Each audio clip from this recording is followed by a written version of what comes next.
Hi, on Friday the 13th of March, a Black Friday if ever there was one, COVID struck and we lost all of our sporting contracts around the world. Over a period of 24 hours we had to bring our virtualised sports teams back from the United States, the United Kingdom, Australia, and they came back to this, our offices under full renovation.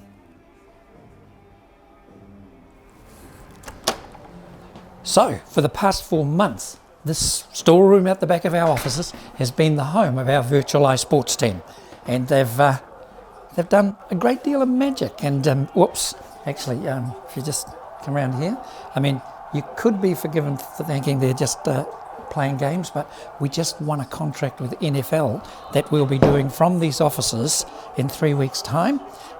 Nobody here knows anything about the NFL, so they're playing this game to learn. Excuse me, guys.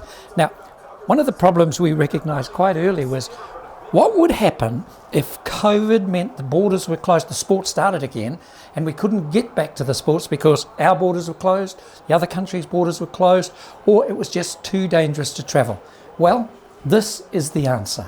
This little room, this used to be a storeroom out the back, let me do it another way. This is the answer.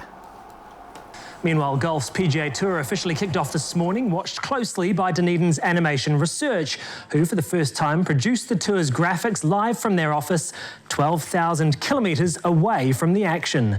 John Mackenzie reports. Back with a bang. The American PGA Tour teeing off in Texas this morning, 3 months after it was abandoned due to coronavirus. Got a decent amount of help. No fans though, but that wasn't the only difference when it came to the coverage. We are now globally connected. Now try to follow this, using facilities across the world to bring you coverage.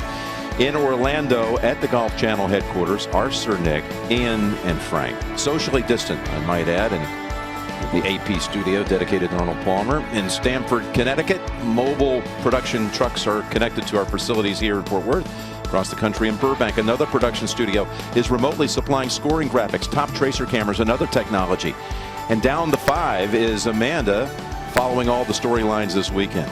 Across the world, in New Zealand, our virtual eye crew is with us live, supplying all the augmented reality technology you're accustomed to seeing on CBS Golf. It's not quite 8 in the morning Sunday in New Zealand right now.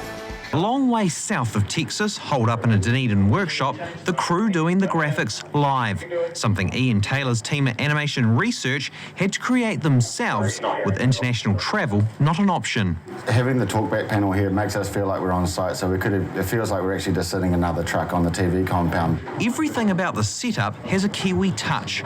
From the workshop only being put together yesterday to cardboard cutouts showing the time difference. It's only 4 or 5 weeks ago we thought, gee, what if we can't get there? And in that time this team has pulled this off. First, the director calls for a graphic. Elliot here then clicks a few buttons. Next, it appears on screen for the golfing world to see. The first 2 days of coverage will be mostly sponsorship logos before CBS takes over the coverage where they'll introduce graphics like this. And thanks to a 17-hour time difference, every shift's an early one with lots of coffee. I'm already on 3. Yeah, so 9 o'clock 3. I've had lunch. Looking at dinner plans shortly. Just another way some Kiwi creativity flattened the curve in turbulent times. So what began as the challenges of COVID have turned into these enormous opportunities. This here we've been doing for 3 months now, every week, golf live out of our little room at the back, and as I mentioned before, the guys practicing out there. In 3 weeks' time, we start the NFL, a sport we have never been to.